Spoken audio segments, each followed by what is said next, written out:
warahmatullahi wabarakatuh.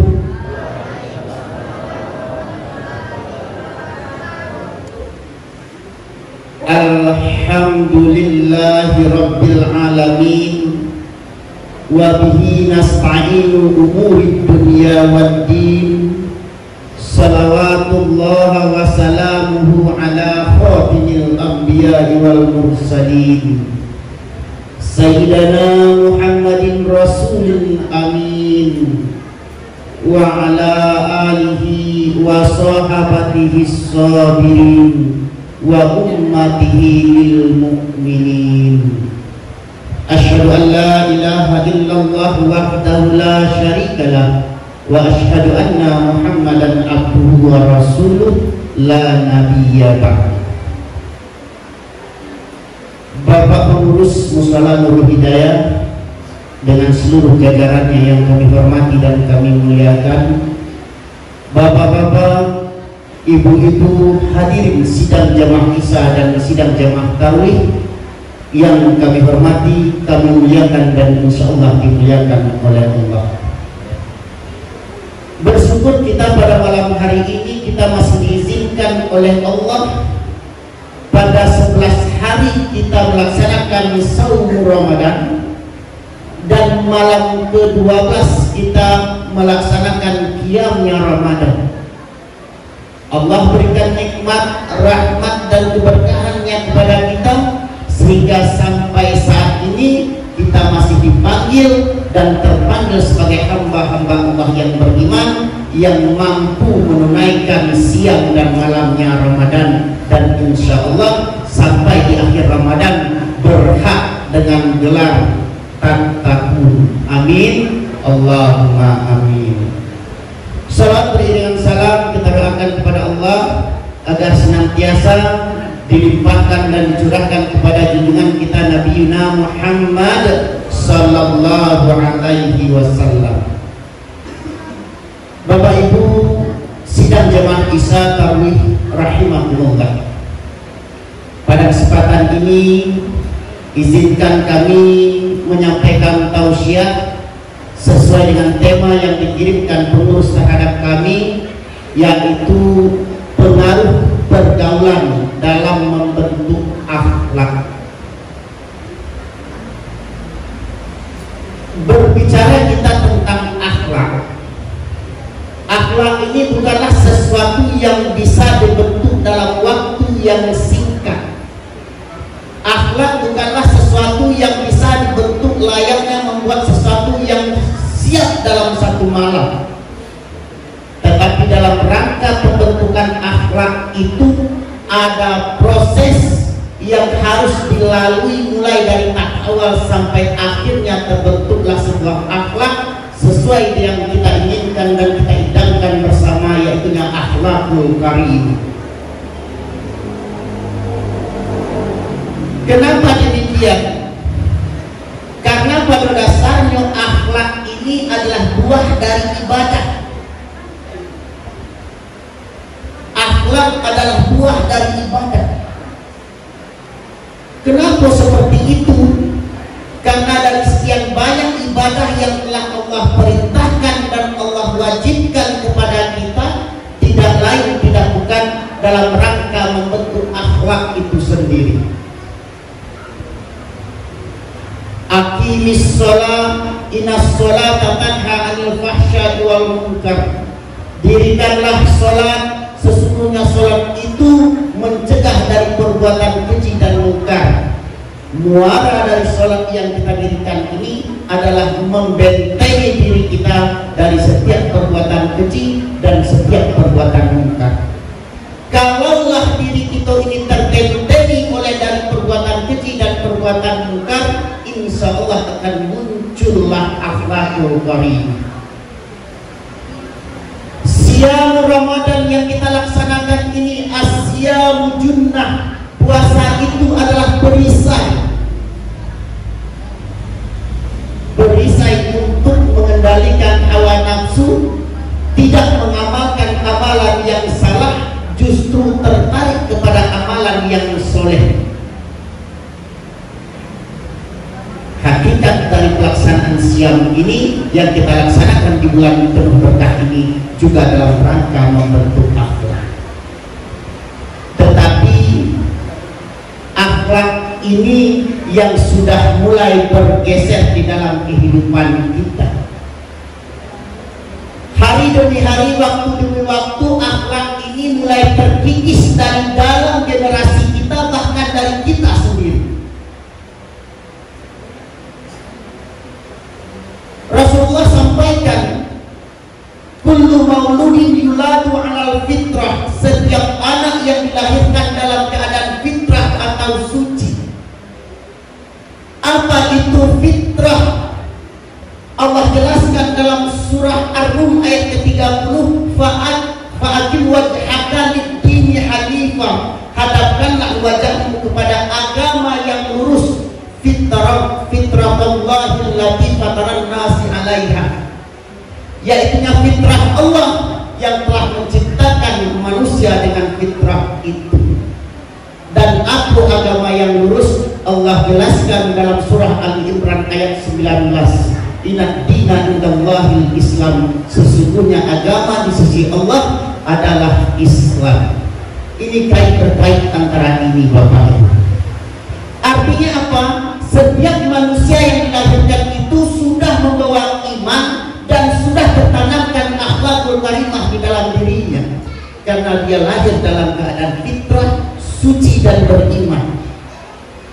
Lanjutan hadisnya, fa'awabahu yuhawidanihi, orang tuanya lah yang membawa dia menjadi Yahudi, au yunassiranihi, atau membawanya menjadi Nasrani, au yumajjisanihi, atau membawanya menjadi Majusi. Jadi sesuai tema kita malam ini, pengaruh pergaulan mana yang pertama yang akan mempengaruhi akhlak pribadi generasi kita. Yang pertama adalah akhlak di dalam keluarga, pergaulannya di dalam keluarga. Jikalau seorang anak itu terdidik di dalam keluarga ahli ibadah, insya Allah dia akan besar dalam lingkup ahli ibadah. Tetapi kalau sebaliknya, seorang anak dibesarkan dan hidup dari keluarga yang tidak ahli ibadah, maka mustahil dia akan menjadi seorang ahli ibadah. Artinya apa, Pak? Orang tua yang bertanggung jawab pertama kali untuk membentuk sebuah pergaulan di dalam keluarga menjadi keluarga yang sakinah mawaddah itu. Bu, pengen anak soleh, Bu? Bagaimana ibu mau menuntut anak yang soleh dan solehah? Misalnya seorang anak perempuan yang dari kecil tak ibu contohkan memakai jilbab, cak manu anak nak pakai jilbab, ibu jawab bagian lain. Bu, jadi sesuatu anak itu akan tumbuh dengan sesuai didikan dalam keluarga pertama. Bagaimana seorang anak akan rajin, akan sholat ketika orang tuanya mendengar azan tidak berpengaruh apa-apa, ya Pak? Tapi tidak di situ, Pak. Insya Allah ada di situ. Orang tua ini adalah orang tua yang mampu mendidik anak menjadi anak yang soleh. Amin. Kenapa? Banyak, udah beberapa masjid pun saya memberi tausiah, Pak, di malam ke-8 ke-7 aja udah sedikit jemaahnya. Ini masih banyak jemaah kita. Alhamdulillah. Nampaknya di Mushola Nurul Hidayah jemaahnya sudah teruji tingkat keimanan dan konsistennya terhadap ibadah, mengalami kemajuan. Kalau tempat kemarin saya di Pasar Baru, Pak, udah tinggal luasah lagi, Pak. Nah, tak tahu untuk sampai ujungnya sampai kapan, di mana kan gitu. Bapak Ibu hadirin sidang jemaah Isatul rahimahumullah. Maka untuk membentuk akhlakul karimah dalam generasi berikutnya perlu ada proses dari keluarga terlebih dahulu, Bapak. Peran orang tua.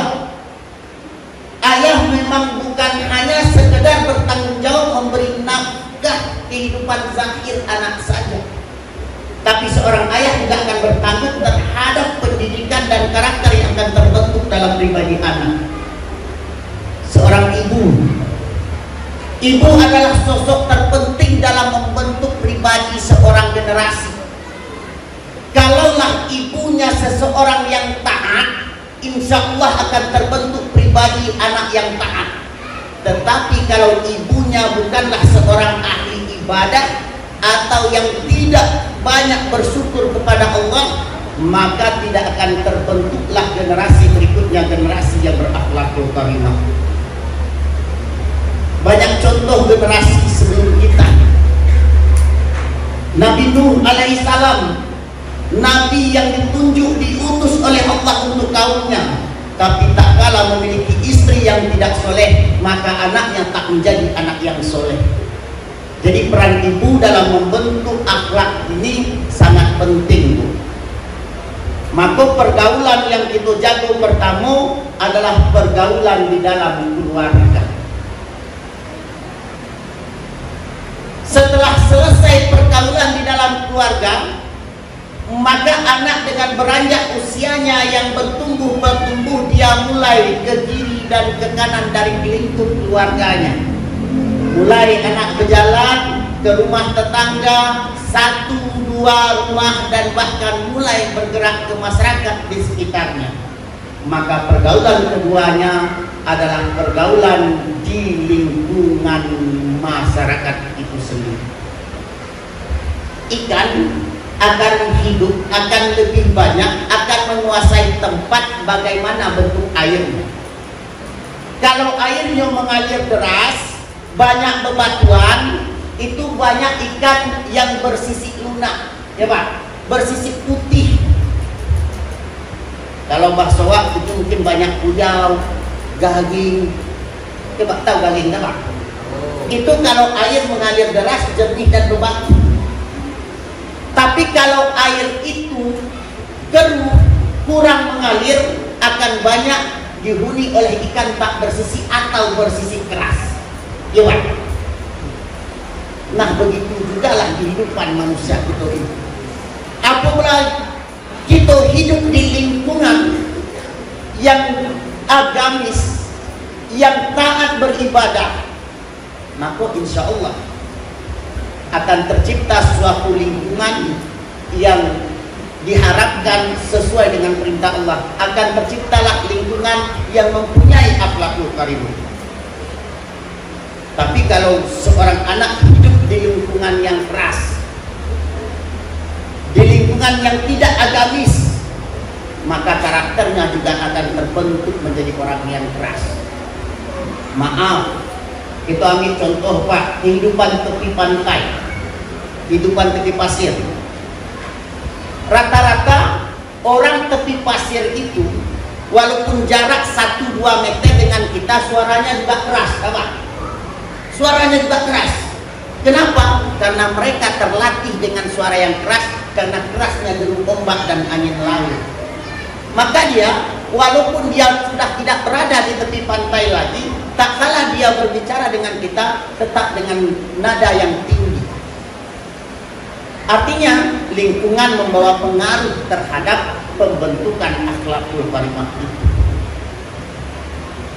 Maka kita harus mengambil peran di dalam ini, Pak. Apa peran yang kita ambil? Man ra'a minkum mungkaran, barang siapa yang melihat suatu kemungkaran, fal yughayyir, maka cegahlah kemungkaran itu biyadaihi, dengan tanganmu. Apa makna tangan di sini, Pak? Bukan berarti kita melihat kemungkaran itu kita menggunakan tangan kita dengan wujud kekerasan, bukan. Para ulama menafsirkan bahwa tangan ini sebagai bentuk kekuasaan yang kita punya. Kalau kemungkaran itu dilakukan oleh seorang anak, maka ayahnya punya kuasa terhadap anaknya. Kalaulah kemungkaran itu, kenakalan itu dilakukan oleh seorang ponakan, maka mama mempunyai kuasa terhadap ponakannya. Maka kuasa apa yang kita punya? Jikalau kemungkaran itu dilakukan oleh seorang murid atau siswa, maka guru mempunyai kuasa atas itu.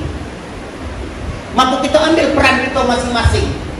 Tak kala kita melihat kemungkaran, suatu keburukan, apa yang dilakukan oleh anak-anak dan generasi kita, apa peran kita di situ? Sebagai apa? Kalaulah kita sebagai seorang pemimpin, maka kita punya kuasa atas rakyatnya. Kalau kita berprofesi sebagai seorang polisi, kita punya kuasa dalam penegakan hukumnya. Dan pasti di suatu sisi kita punya keadaan mempunyai kuasa atas itu. Fa in lam yastati', apabila tak mampu, kita tak punya kuasa terhadap itu, fa bi lisanihi, cegahlah dengan lisanmu. Berikan pencegahan bagaimana? Apakah kita harus mencaci? Apakah harus kita membentak? Tidak. Pencegahan terbaik dengan lisan itu adalah pembelajaran dengan memberi hikmah. Berikan nasihat baik. Sadarkan mereka akan kesalahan yang mereka lakukan. Berikan hikmah-hikmah dari apa yang mereka lakukan itu akan merugikan siapa, akan menguntungkan siapa. Fa'ilam yastaqin, apabila juga tidak ada kemampuan kita mencegah secara lisan, fa'iqauhi, maka cegahlah dengan hati, dengan berdoa kepada Allah. Zalika ad'aful iman, sesungguhnya itu adalah selemah-lemah iman. Artinya apa, Pak? Pengaruh lingkungan sangat kuat dalam membentuk akhlakul karimah. Kalaulah kita melihat satu kemungkaran, jangan tinggalkan mereka. Jangan benci generasi muda kita yang nakal hari ini. Terkadang hari ini kita ketika melihat anak-anak yang nakal, generasi-generasi kita yang nakal, tidak ada pembinaan yang kita lakukan, malah sumpah serapah yang kita keluarkan. Ya, Pak? Padahal Islam mengajarkan seperti apa? Bahwa pertama, kalau kita punya kuasa, cegah dengan kuasa yang kita punya. Kalau kita tak punya kuasa dengan itu, cegah dengan lisan semampu kita.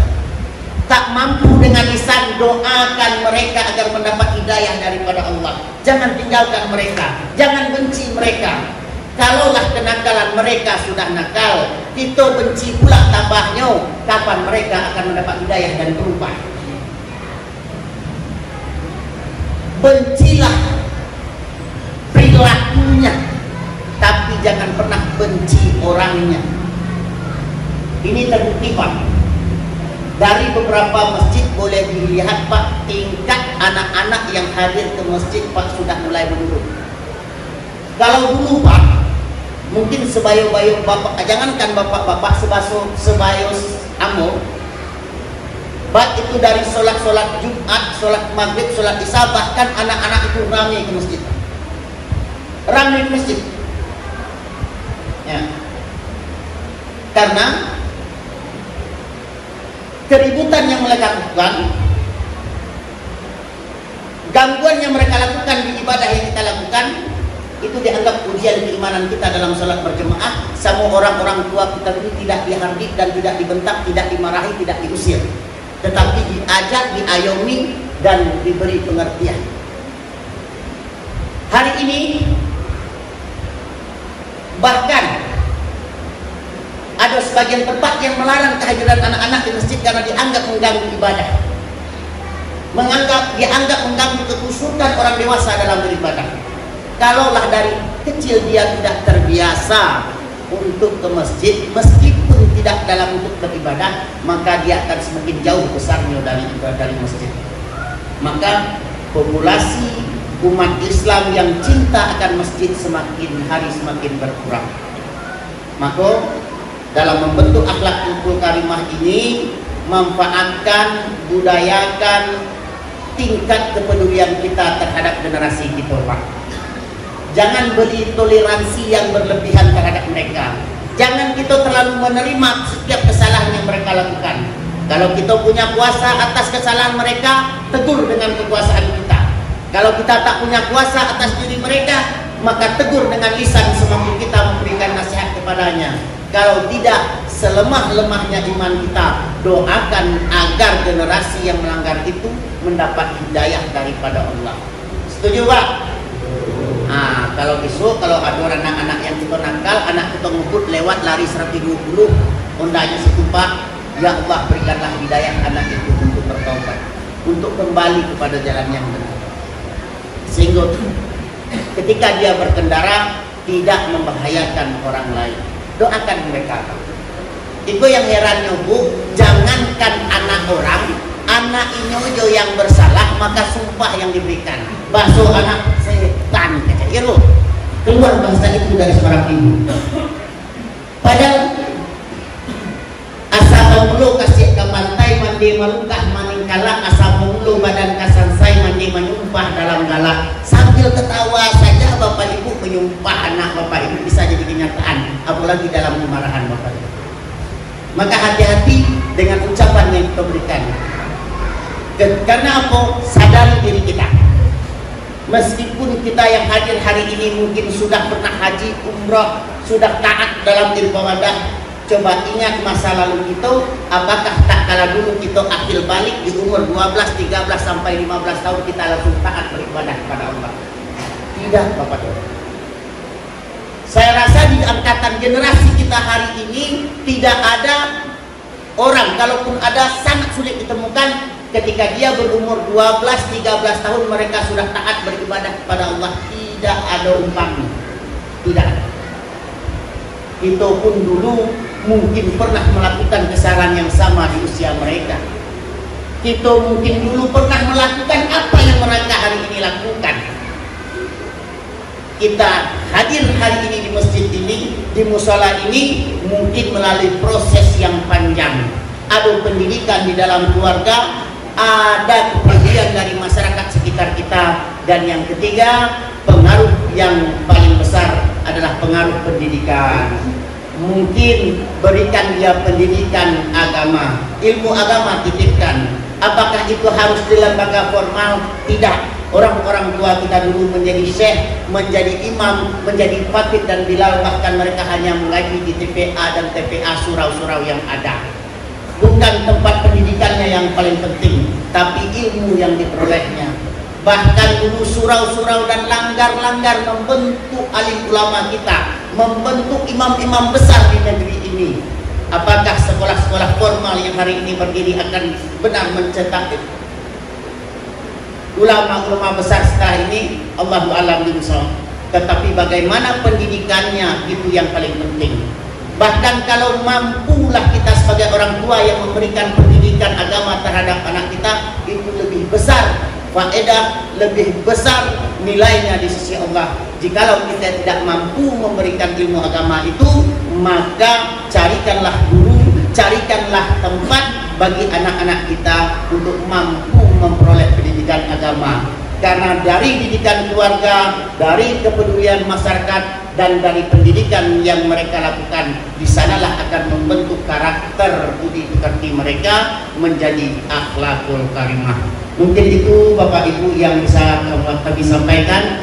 Mohon maaf atas segala kekurangan dan kekhilafan. Billahi taufiq wal hidayah. Wassalamualaikum warahmatullahi wabarakatuh.